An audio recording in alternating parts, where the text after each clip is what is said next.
Yeah, hi there. Today we have Ayse, and she is a leadership and well-being coach. She is also a TEDx host and a speaker. Hi Ayse, how are you doing? I'm fine, Mitlesh. How are you doing? Thank you for inviting me. So you're from Scotland, isn't it? I just checked your I'm well. originally from Turkey, but I had my PhD in Finland and worked at Copenhagen. Now I'm living in Dundee because I have worked Mhm. in Dundee as well at the University of Dundee. So Okay, great. So weather is cold there. How's the weather? today is sunny. It's cold but sunny. We are lucky. It's usually gray because. Great. Here it's in London. Past couple of days, it has actually got really cold. So, great, Aisha. I would like to introduce myself. My name is Mhm. Mithlesh, and I'm the founder of PivotSimply. I'm based in London. I live along with my husband, my kids, and my dog. And through PivotSimply, my endeavor is to help people really work on their full potential. We have science-backed techniques.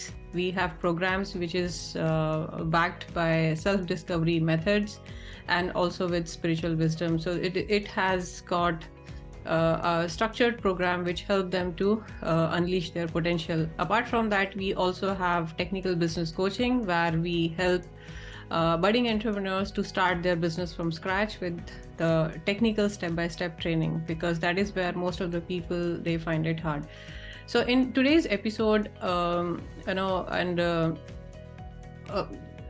with your expertise, since you are a leadership and well-being coach, and this is one of the greatest and very important topic for entrepreneurs, especially for women entrepreneurs. And I know I read in your wall that you help high achieving women entrepreneurs to achieve their targets and to really work on their time productivity and stress management. So would you like to share some strategies, some tips? How do you help women entrepreneurs to handle their stress and to improve their time productivity, which is really it gets difficult for a women entrepreneur, let's face it. So yeah. Mhm. Yeah, thank you for this question because this question is to my heart. A little bit how I started focusing on this journey because it is how I can resonate with female entrepreneurs. Yes, I'm an entrepreneur, but I have been still designing and executing coaching projects in the university over the last 15 years. And in 2018, my mom came to visit me, but she had a stroke. And at that time, my contract was not about to be extended at the university, and I was trying to finalize my project. So, a big challenge, my mom's stroke, and also my professional challenge, work challenge at the same time. So, it was a burden for me. And that is why I had a thought about focusing on how to help female entrepreneurs. And in 2020, I just launched my business, and COVID hit in March. And I saw that female entrepreneurs are juggling between professional life and work life, and mostly it hit female entrepreneurs, but also women working in specific sectors like hospitality, health sector, and then they had to start entrepreneurial journey because many jobs were down, and that is why it's to my heart. But on the other hand, my mom was a very busy, high achieving female leader, and Mhm. at the end she had stroke. But it is years of stress, hard work, so I don't want anybody to experience those kind of stress and Mm. burden. So how I help them is I help them through coaching, but my coaching is three award-winning coaching approach, but evidence-based approach, because I launched three international projects. Evidence comes from that. and it is blended with a mental fitness program from Stanford University. So basically, what we do this during 8 weeks program is understanding what is the real challenge when it comes to mindset, especially time management, self-doubt, and high levels of stress, because every of us have saboteurs. So what are these? How we can become more aware of saboteurs? Yes, everybody is talking about our saboteurs, negative beliefs, but what is not known is every negative belief you are aware of has a sub-negative belief. I call belief behind the belief. Negative self-limiting belief behind the self-negative belief. So we become aware of that, and then we start to understand how can we manage that, how can we organize our life, and then we have a specific saboteur assessment, which is there are 9 saboteurs according to the research from Stanford University, and we understand which saboteur is typically the main one in our life, because every entrepreneur, every person has a specific saboteur, and then we assess that, and then we develop strategies to manage that saboteur, and then we have 5 sage powers, or you can say self-empowering powers like empathy and explore, and there are 3 others without going into details, how we can use all these powers for stress management, leadership, team management, building confidence, negotiation, communication skills. So this is all 8 weeks program. But before finalizing, now I'm blending all these 3 award-winning coaching projects with mental fitness from Stanford University with AI. So how AI tools can further help female entrepreneurs, because you can have really build your mindset muscles, but also you need tools in daily life to apply. So now this is the new version. AI, emotional intelligence, mental fitness, and coaching all together. No, it's a great way, and I mean, not many people, they are aware of their success saboteurs. So really gauging that and helping them to identify the belief behind the belief, it's really important. And yeah, artificial intelligence here really, if that is like, now that is the part of everyone's work now. It is the important thing. So thanks for sharing this. Since you are a TEDx speaker and you are a TEDx host, I would like to know about your TEDx journey, and also if you can share some tips and strategies with a beginner, how they can go onto this path if they have their expertise, if they have a message to share with the world. So if you can please share some light on that. Okay, actually, this is not only my journey, because in 2020, in September, when that COVID period, I attended a virtual UN Global Summit conference, and I met with a colleague, Stefan Bledo, and then we have several meetings, and then we decided to set up, apply for a virtual TEDx.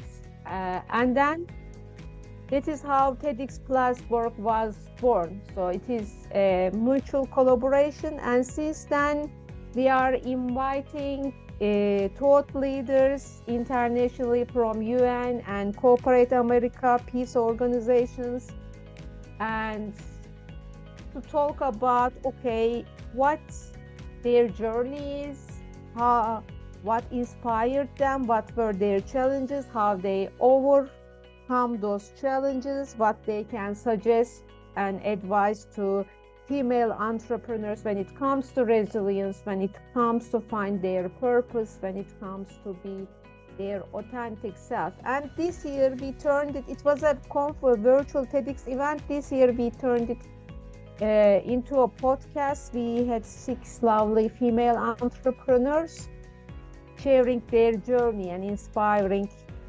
other female entrepreneurs. And it is all about how to become resilient female leaders. And it is very interesting because from CEOs to female entrepreneurs, we had 6 female leaders, and from trauma to family conflict, work conflict, you can find everything. How amazing that this woman just from really serious challenges they just made and rise above. So that was so how they can follow this path, just finding your passion, what you really want to do. And if I may suggest, find a great partner, because when you collaborate with someone like-minded, then you become more creative and you can see the sides that you cannot see. And also sometimes it's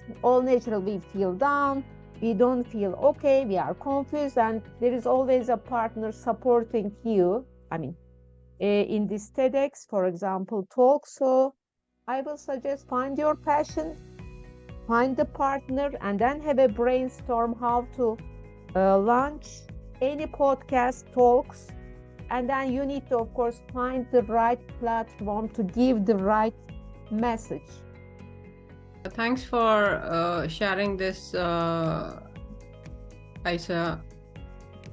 Like, since you were mentioning about building resilience, and especially for women entrepreneurs, I totally agree with this. With like high power career, managing personal life, and then also taking care of the well-being while managing it all, it can be really challenging. In my case, I have got kids, I have my husband is there, and when I started Pivot Simply, it wasn't easy at all. But touch wood, I have a supportive husband, and there is a lot he has contributed. And probably I mean, we speak more about work on channel. So and he is not a social media person, so I don't talk much on this line. But yes, it wasn't possible without his help, definitely. So this is my next question, Ayse, from you. Women who are an entrepreneur or who is working at a position where it demands a lot of their energy, and obviously when you have family, you have kids, you have your partner, you have home responsibilities. So how do you help women to really balance that? What advice would you give, and how to build resilience, and how to properly manage your time? Because we do have, for example, right now it's a half term going on, and my kid is in another room actually. So I told him I have a podcast. So we did some activity. I said like, okay, I need an hour. So, but what in a practical scenario, a women, this entrepreneurial journey is definitely hard, and I can definitely say it from my experience. But it's highly rewarding. But so what advice or what tips, strategies would you give it to a woman who is going on this path to build their resilience and also manage their time and to have that work-life balance? If you can please share that. Thank you, Dexter. Thank you, Miklesh. This is a very good question. So thank you. I would love to share. But first, we need to understand what resilience is. Resilience is usually referred to as being strong at what we do, and we are strong. But actually, I go behind this definition because it is not all about resilience. Is a combination of what we do, how we feel, and how we communicate with ourselves and others, by the way. So what we do is building our strategies, like time management strategies, team management strategies, setting up our purpose. But how we feel is what kind of growth mindset we have, what kind of empathy we have, and the other components of an emotional part of resilience, and also how you communicate how you show up is, so it's a trio. And when it comes to building resilience and time management, because resilience is part of time management. First, as I mentioned, understanding what is the limiting belief behind the belief, because I'm almost sure many female entrepreneurs and everyone of, when it comes to time management, we have inner talks like, oh, I don't have time for this, or it is too time consuming. No, this is important. No, this is also important. No, this is also important. So these are actually all inner voices, and sometimes wolf in the dress of lamb, you can see. So first, understanding which ones are really realities and which ones are self-limiting beliefs. So we go through all this coaching, but then the real thing comes through self-assessment, because through this assessment you understand your saboteur type. Like if you're a hyperachiever, it is different. If you're a pleaser, it is totally different. For example, if you're a hyperachiever, you want to achieve, and achievement makes you always happy. You are hungry for achievement, so you're always in a constant wheel. If you're a pleaser, you spend your most of time pleasing others. And if you're a controller, you try to control everything, and then you don't have time for any other thing. So understanding your type in terms of self-limiting beliefs, these 9 ones, and then we go through, after understanding this, okay, this is, how can I manage this? For example, mine is hyperachiever. Okay, which one is, after we have some exercises called mental fitness exercises, because we are usually, this is the key, we are usually wired for negative thoughts. This is natural. So, and we are usually at the negative thought pattern. When we are working, this is more prevalent or dominant, because we are in a way contraction or self-defense mode without recognizing, I'm underlining, without recognizing. And in that mode, there is no creativity or decision making, effective decision making. So when we are running in a constant time management wheel or constraint, then we are in this stress ball, and we can't think properly, even though we think we do. So what we do is we have some mental fitness exercises like breathing or visual exercises, very specific but evidence-based exercises. What does that do? They just 2 minutes exercises. We stop at the moment, and then we take ourselves from negative zone, negative thought patterns. We stop, and then we start to build positive neural pathways in the mind. So when we are on the positive neural pathway, new pathway, now creativity comes, and then now we can really think, okay, which is really important for me in terms of time management, which tasks are important, how can I organize them more effectively. A big challenge for women, they usually don't do, which ones can I delegate, which ones should I delegate, which ones should I ask help for. We usually don't do that, underlining. And all these prioritization should be at the positive mindset zone. Otherwise, you don't recognize, but your time management is run by your saboteurs and negative beliefs. And even though you think you are organizing, you are not organizing. Yeah, no, perfectly said. And success saboteurs, actually, interestingly, like a person, like you saying, someone who's high achiever, someone who's a people pleaser, but then a person can have combination of success saboteurs, right? So like being a people pleaser and also high achiever, women, I have seen this success saboteurs in men and women. Like there are few which are common, but then women are generally take things on board. Like, I will, like you mentioned, I can do this, I can do that as well. So delegation and letting go of things which they can't control, this is something I think most women must do it, and especially mothers. Otherwise it gets too much. And then self-care goes at the last priority, but that is what I think they need to prioritize first, their self-love, self-compassion. Yeah. Great.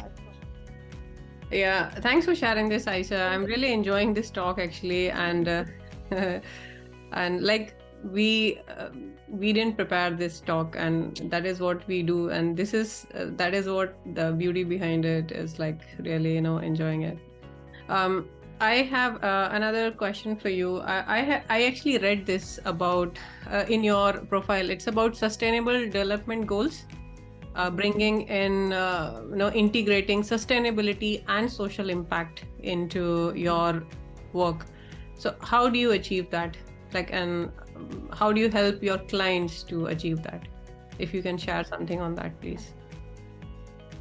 Yeah, thank you. My clients are purpose driven and they have goals, and then actually their goals are specifically about creating an impact in the society. And our virtual TEDx talks are also resilient female leadership for sustainability. For example, I'm on the side of female empowerment, and that refers to Sustainable Development Goals SDG 10, but also it is gender equality. But I'm also passionate about climate, that goes to SDG 13, and then of course collaboration SDG 17. So when I'm working with women, I'm saying that maybe they are solo entrepreneur. If it is a company, that is a different talk. But okay, you can just brand yourself as, if you are working for female empowering, I'm contributing to SDG 10 to build a more equitable world where there is peace. You can serve for the 16. So just brand yourself alignment with these sustainable development goals, because these are powerful. These are really showing what you are standing for. It is why. And if it is a company, let's say, that has a team, then just because you can embed and work with UN Global Compact if you have a company 10 plus employees. And then I say, okay, in this case, let's work together, set up your company purpose, and then personal purpose as a leader, and team purpose, how team purpose, leader purpose from you and company purpose can align with each other. Okay, we have set up the purpose after a process. This is another training, different from the one I explained, and we set up the purpose. And then, okay, let's see which SDGs align with this purpose, or how does this purpose align with SDGs, and then just aligning them, and then setting up some metrics how we can measure in a simple way, not complex way, but very basically how we can measure achieving these sustainable development goals, and then they can become a member of UN Global Compact. This is for business or small to medium size, but if it is a female solo entrepreneur, then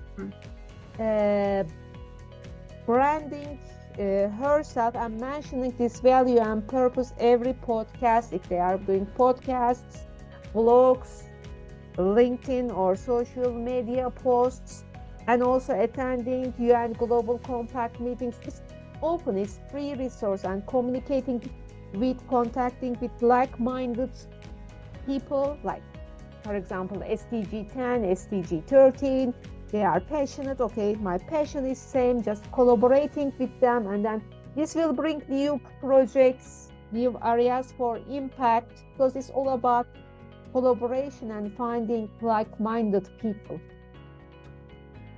Great. Yeah. I mean, this is interesting. And I really like the approach. So when it comes to collaboration, like you mentioned, finding the right partners and collaborating with them. So what is your approach? Like, how would you approach as a solopreneur? I attend networks and many conferences like European Mentoring Coaching Council meetings, UN Global Compact meetings, virtual network events, or face to face network events now. Or LinkedIn, I'm making contacts, and it is also I'm asking, oh, I'm interested in it, and I can see that you are about also purpose driven or female empowerment. Let's have a chat and see how we can maybe collaborate and make it impact. So this is one to one. Or during the networks, I'm mentioning what I'm doing in 30 seconds. It's amazing, but in 30 seconds, and then just Elevator pitch. collaboration. Yeah, very elevator pitch, but it is all about what kind of value I create. What It's not contribution? about me. Yeah, it's about Yeah. my impact. So I'm Yeah. not putting myself front. I'm putting my, if I can say, mission front. And then at the UN Global Compact, or there are sometimes other meetings like McKinsey and so on. I'm just typing in the chat box and finding like-minded people, and then just we are exchanging our emails and then having some virtual coffee chats, I always call.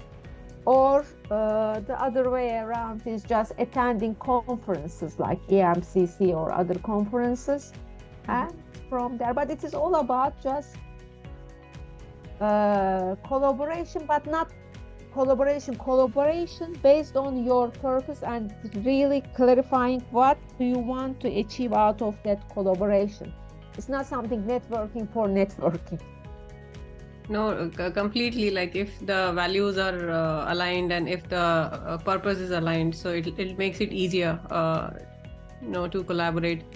This is something which, especially like if you have a purpose, you have some drive, but also if you have certain, personality type, like if someone is introvert, a lot of women they are, and I am definitely one of them. So let me, yeah. So in that case, how would you suggest, to certain personality types, how they can go about it for networking in person or like in through virtual as well? So you are asking for introverts, if I understand Yeah, right? Or... like people, there are many women now. I mean, in our case, now I'm being part of other webinars. I'm like I'm having a discussion with you. We found each other. So it took some time, and to start with the PivotSimply podcast as well, and to find the right people for the podcast. But there are people, they are they find it hard to start, like and especially introverts, they don't know how to start, and especially the mindset, the kind of mindset they need to have. So what advice would you give? Like if someone, they say, I have this, I have started this, and I need to be doing more of professional networking. Then which kind of mindset they need if they are stopping themselves? Again, their success sabotage is stopping themselves. And or what are the tips? Like you have shared some of it, like the kind of networking you are doing, but for a beginner, in like just easy 3-4 steps to begin with, like their first starting steps, what would you suggest, please? Yeah, sure. Because actually, I'm introvert as well, because I don't have with me. It's in my home country, but you can see a picture at 5 years old, and I just kindergarten rehearsal, and then I'm on the stage, and I'm like that, and I couldn't even speak. And my mom always tells me, no, I'm not going to speak, and I just run away. back to the stage. So that is yeah, I'm 100% introvert I and can then I can relate to that. I have done that as well. So yeah, yeah, so but and yeah, actually that's so the best thing when you were like this, when you were, as a child you are like introvert, and I always say this, no, you when you are explaining it and someone who has gone through that journey, it makes more relatable, it makes more sense to really get that, so that's the reason I'm asking this question to you. If you can please share some insights. yeah, my experience all these years, because in the university, in the high school, primary school, I was the one, on the contrary, giving speeches to the whole school because I Hmm. was obliged. My teacher said that you are good at writing stories, so you are the one to give one. You have to. Someone is pushing your limits. You're a child, and you have to do. You don't have child choice because they are teachers. Okay, and then when I was having my PhD, also I was introvert, and I did know nobody, no one in Finland, and my supervisor said that okay, you are all by yourself, and you have capacity and capability to do this PhD. You will come and ask me about the drafts when you believe that it is perfect for you. Otherwise, don't come. I will not accept you. So this is all about someone believing in you, seeing your talent, like my teachers, my supervisor, and kindly pushing you. Someone needs to push you. Sorry, it's not something you can do by yourself. My experience. It is my experience. So, and if you are alone, of course, we may not have mentors always like that. What I can suggest is just again taking yourself to the positive zone, because otherwise you will be many talks or you can't do that, people will judge you if you fail. Many talks, forget all about that. We do a breathing exercise or a mental fitness exercise and take, this is just 2 minutes, take ourselves to the positive side, Hmm. and then again taking a breathe in, breathe out, and then closing our eyes. It's not meditation. Okay, where do we want to see ourselves, not for long, but after 1 year? What will really make us happy?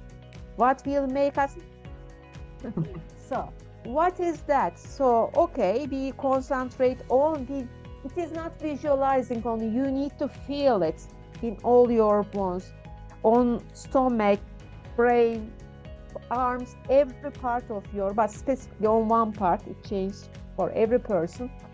And then after visualizing, feeling with five senses that moment, then coming back, and then okay, I really want to experience this moment. So, okay, I can do that.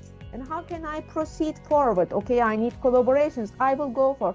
And before meeting, it's not just directly going to the meeting. Before meeting, I always say have 5 minutes for yourself. Take your mental fitness exercise, visualize that moment, power up yourself, remember your goal, and then go to the meeting or conference, not directly going into the meeting. Just make yourself ready by visualization. And another method is, but you need to do this method with a coach. So you need a coach. We connect, for example, we connect, I say, because mental fitness from Stanford University, is a group of coaches. We are a group of coaches. And the technique is only can be done with trained coaches. We connect, for example, these amazing women with their child self, if they are not traumatized, by the way, I'm mentioning if they are not traumatized. And then we say, okay, before the meetings or important things, okay, we again connect with the child self. Okay, do you want this child to feel ashamed? Do you want this child to be sad? No. Then go and make her happy to achieve her dreams. Go to the meeting, have the networking. So there are many different approaches, but my best advice is to find a mentor or a coach, but not a friend, because friends are not objective. Sorry, it didn't work for me. Yeah, no, that's very useful advice, Aisa. I mean, I'm really thankful to you for sharing your knowledge and your experience with us and helping our audiences as well. I have truly enjoyed this whole conversation, and I have personally gained a lot of wisdom while talking to you. So thank you so much. And is there anything you would like to share about about your work, and anything you would like to tell our audience? Then please go ahead. um, Yeah, I would love to share few points. And first one is, as you can say, elevate yourself, elevate the world, so that believe in yourself. Because yeah. especially, it's not gender type, but especially female leaders, entrepreneurs have so much to give, and we have different capabilities, different skills. It's not we are better or not better than male counterparts. We have different skills. We have different emotional intelligence skills. For example, we are more care driven. And you can imagine in this situation, world needs more care driven approach, more love, more compassion. So we all have the capacity. And for that, of course, we need to overcome these time constraints. But first, believe in yourself. And second one, please find a mentor or coach, because whomever you see successful, even though they don't mention, have a coach or a mentor behind. Just to see that how they can move forward.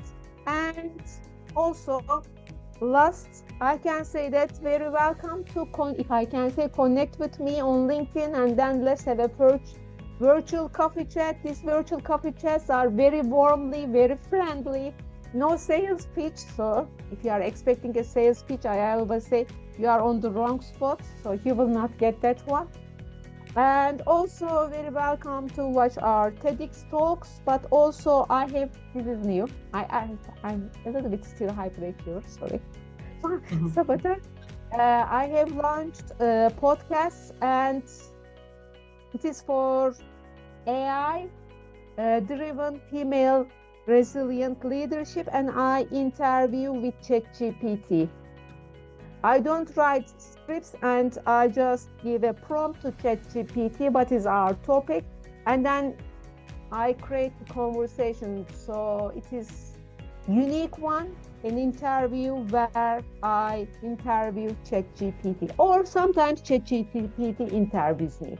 So if you find it interesting, there are interviews about time management, empathy, inclusivity, and much more to come. So thank you.